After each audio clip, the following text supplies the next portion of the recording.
Girls und Panzer Dream Tank Match is one of the dumbest games based on one of the dumbest animes I've ever seen, and I absolutely love it.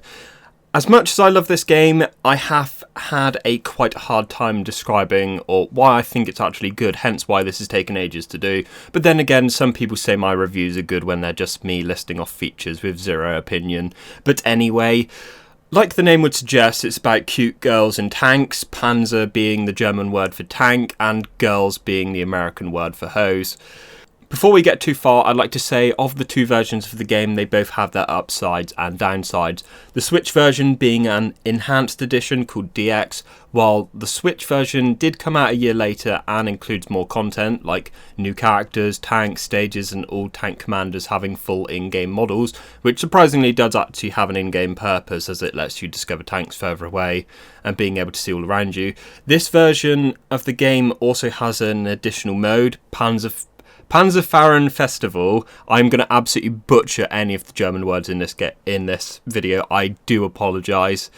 However, this version of the game does suffer from absolutely horrific load times. And yes, even the PS4 version has badly optimised loading.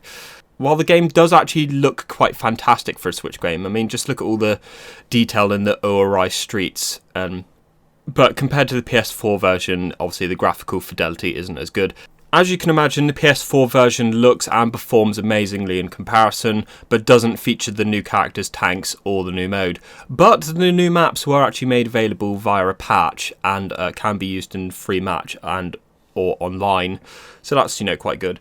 So I suppose we'll talk about the story and localization first. So strangely, the game actually follows the movie, which is after the first season of the anime, which is a strange place to start, but thankfully this game is nice enough to give us a rundown of the universe of this game, which is basically that teenage girls can participate in a thing called tankery as sort of a rite of passage to become a better woman. I don't know why. In the anime they say it makes them better wives. Anyway, they basically become tank crews and battle other schools, all based on nations that fought in World War II, with some joke stereotypes and using the same tanks as said country. So for example, St. Gloriana's girls' school are based on England, use Churchill tanks, drink tea and act somewhat pompous. Onzio is based on Italy and obsessed with food, drive relatively rubbish tanks. Like, look at this, the tanker. How are you supposed to destroy anything with this? And their characters are named after pizza toppings like pepperoni and anchovy, which is one of the best characters, obviously. Now, the game presents the story mainly by using 2D character renders, and impressively, it's all fully voiced. None of this first syllable grunting stuff, which is usually fine for companies that don't give a shit about their fans or quality, like Koei Tecmo. Obviously, that isn't true, but it's just to save money.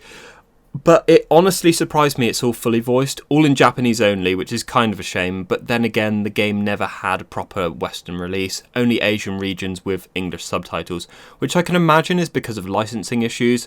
Because you have a way of selecting the tanks, you have to call them by their proper names, right? And some of them are made by current car manufacturers like Renault, which you'd have to get permission from. I'm pretty sure that's not required in Japan, and obviously these things aren't in the public domain, like how every game gets to call an AK-47 the proper name, but other weapons like a Spaz-12 shotgun is called an SAS-12 to avoid it.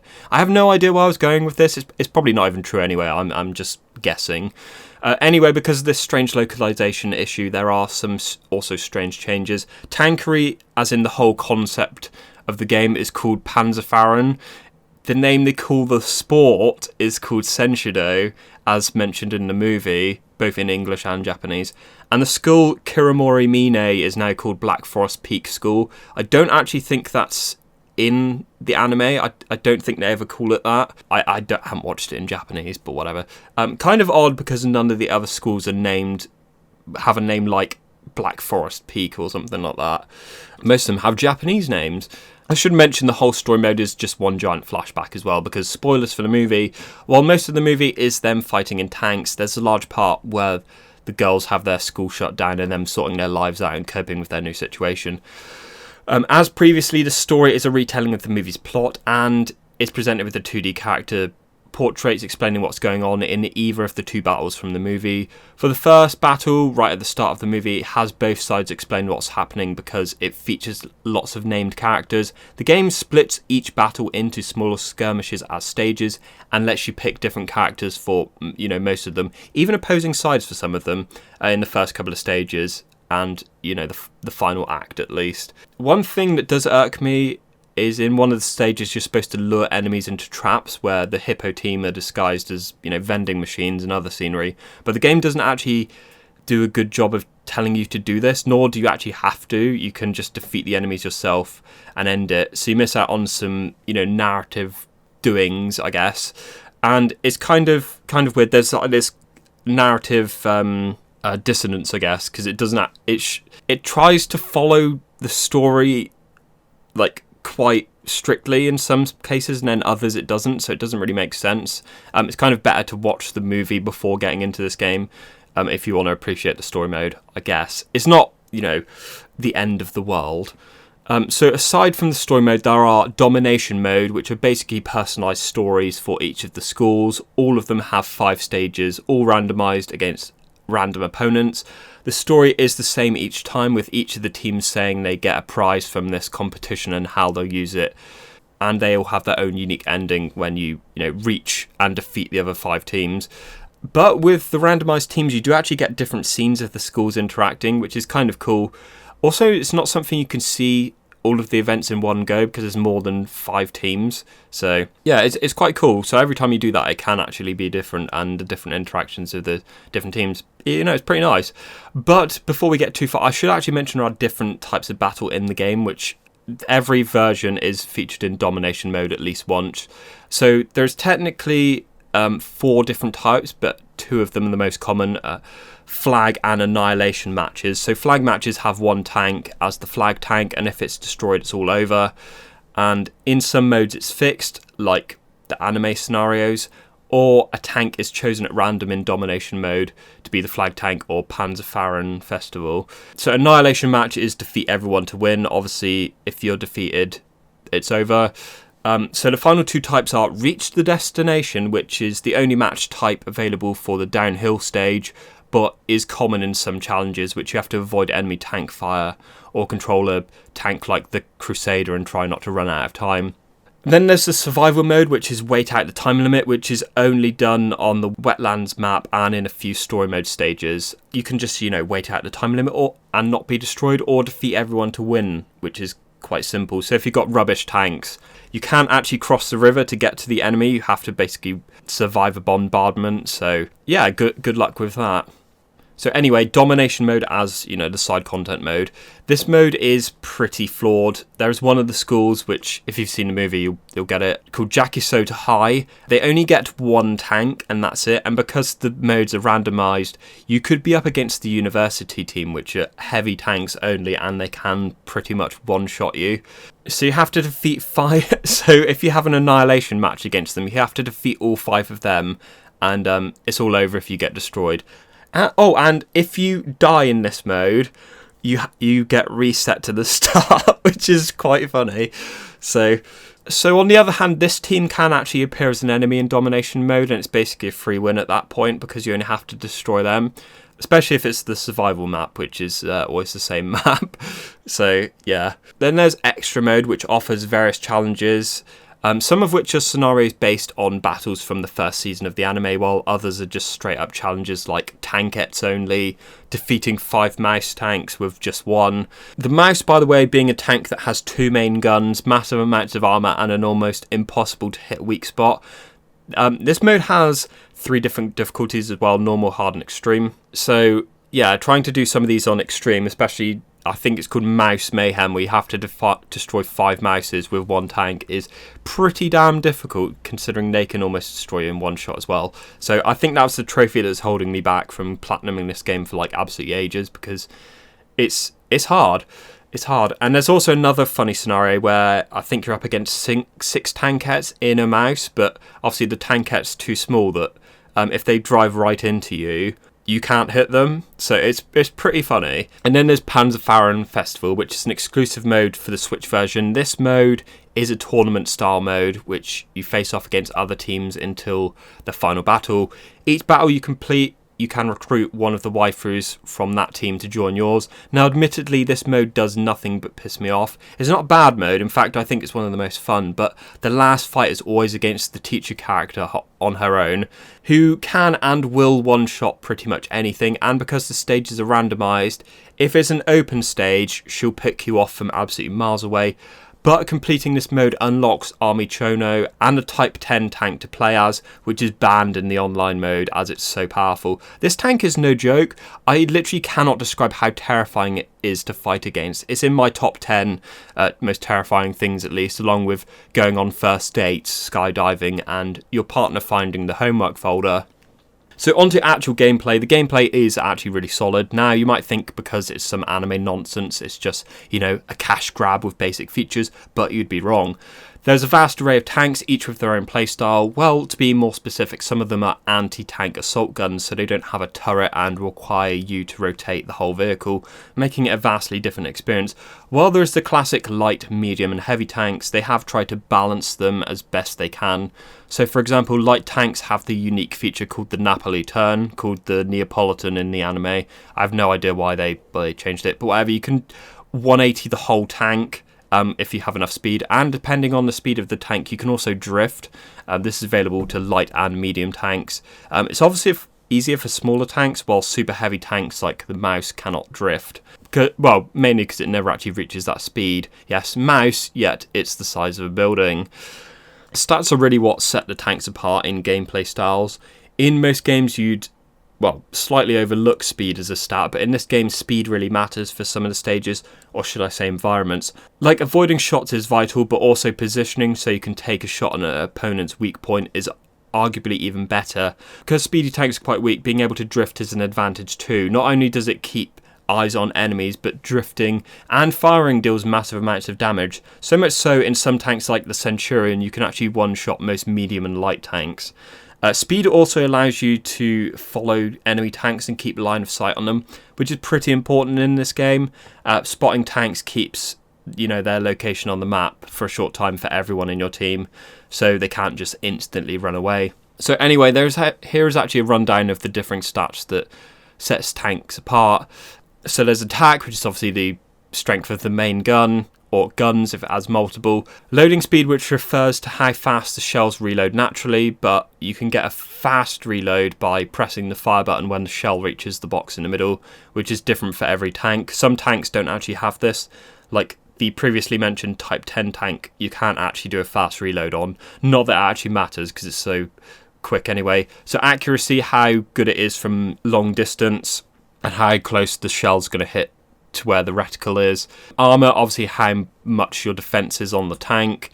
Speed, speed of the tank. Maneuverability is obviously handling. Tanks like the Crusaders have no maneuverability, so you just slide in and out everywhere.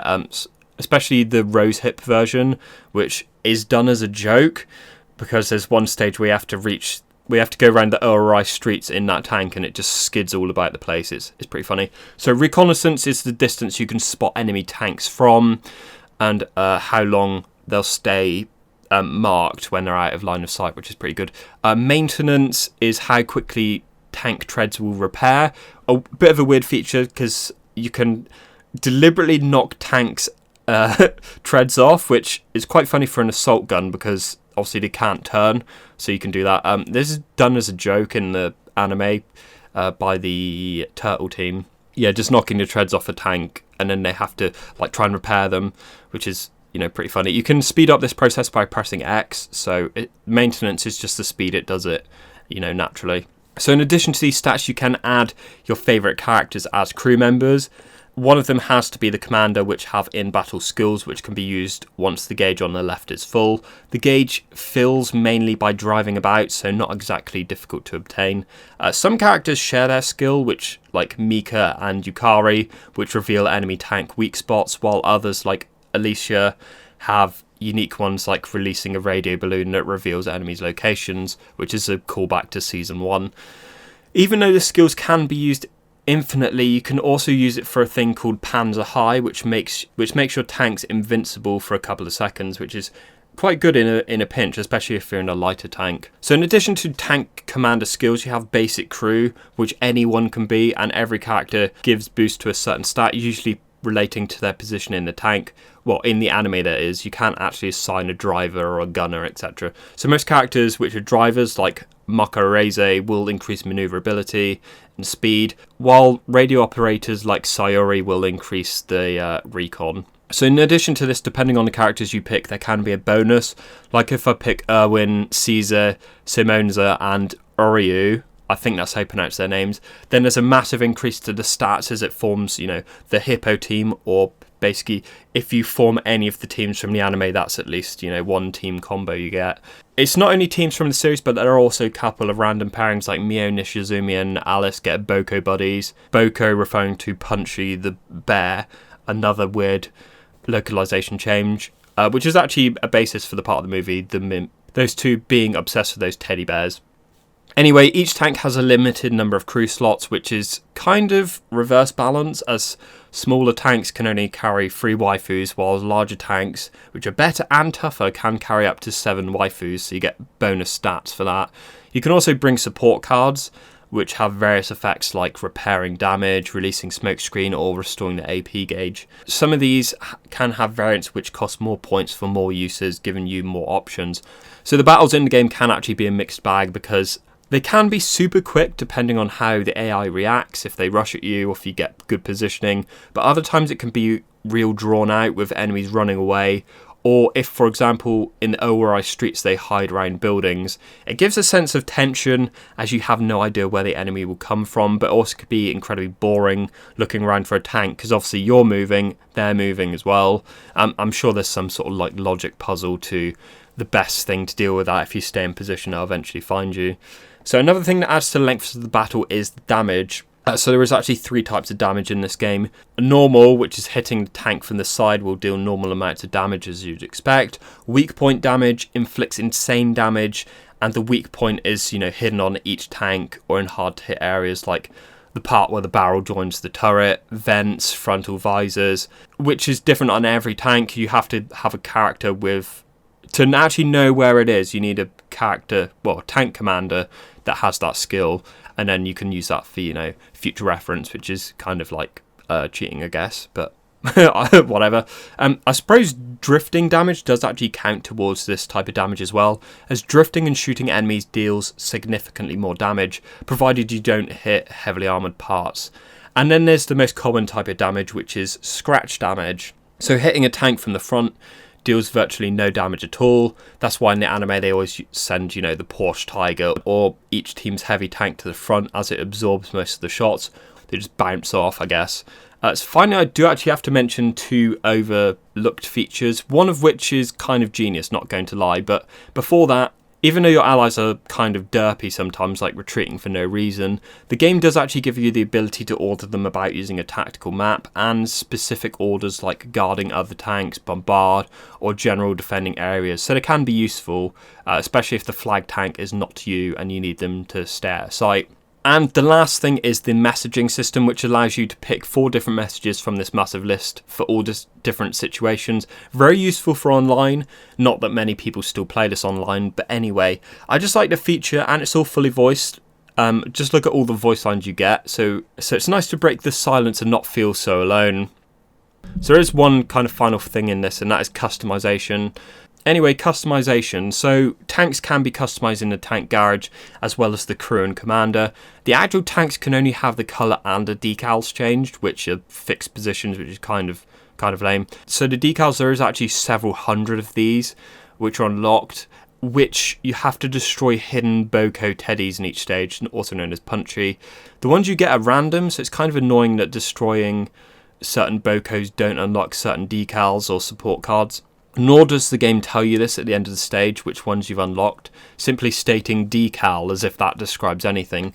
One annoying feature is about this, while it is fun to customize each of your tanks, most of the scenarios you will play when starting the game do not allow you to use them, even if using the same tank. So customization is only really available in online matches, a select few challenge stages, and well, the ones that allow you to pick your own tank, free match and Panzer, whatever the fuck the mode is called on the Switch version. It would have been nice to be able to use custom tanks in like previously done story mode stages, because you know there's a different feeling in the story mode stages compared to challenges. Yeah, it just would have been nice to be able to do that, and at least the Panzer Mark IV, when you customize that, it does appear on the main menu, which is quite cool. While I do love this game, it does some things amazingly well and with quite thought out gameplay, like balancing light and heavy tanks. Some of the game does have very questionable choices, like finding the decals. It's random, and if I had to guess, there's somewhere around 1,000 of them, including tank colours. Nor when you complete the stage and get them, it doesn't tell you.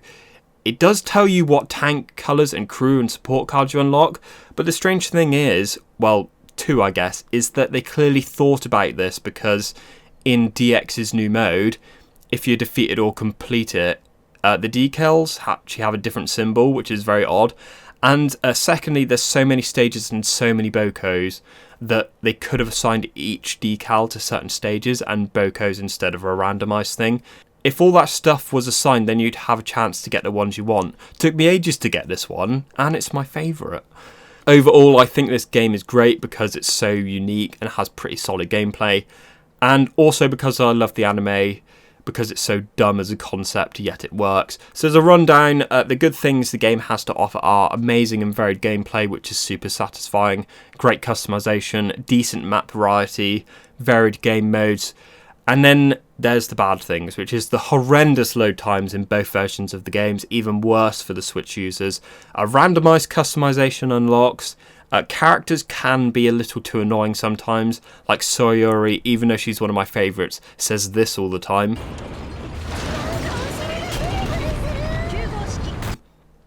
Allied AI can be very dumb, and the game is sometimes very unfair, getting one-shotted, for example. I kind of wish that extreme difficulty or harder difficulties added extra things like fuel and shell count to look after, and losing if that's depleted, instead of just taking absolutely tons of damage instead.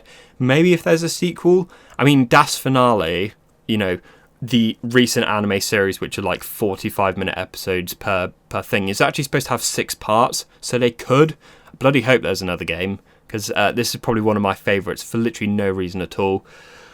Well, this review was a long time coming, so much so that when I started writing it, I hadn't actually watched the movie. I've now watched it 13 times. It is amazing. Anyway, it kind of was all over the place. I was recording this and I'm just like, I'm missing out so many parts. As much as I love this game, and it's kind of hard to get into, there's so many things going on and it wasn't actually properly localised. Like, you can't just go out to a store and buy it. It's an Asia-only release, I guess. And also, I started liking the game more since watching the anime, so if I hadn't, I might not think it's so good. Anyway, I hope people enjoyed this review. While recording this, I was kind of stumbling over my words and really thinking, like, I've missed loads of stuff out, So I'm kind of a bit paranoid about how this one will be received, but it's a game that came out in, 2018, so not that many people are going to go rushing out to buy it, but, it's just content for you to enjoy, and if I get this done this week, that means I've done 2 reviews a week. That is actually wild. So hopefully I'll be back soon with another haphazardly put together video, and I'll see you sometime soon. Bye-bye.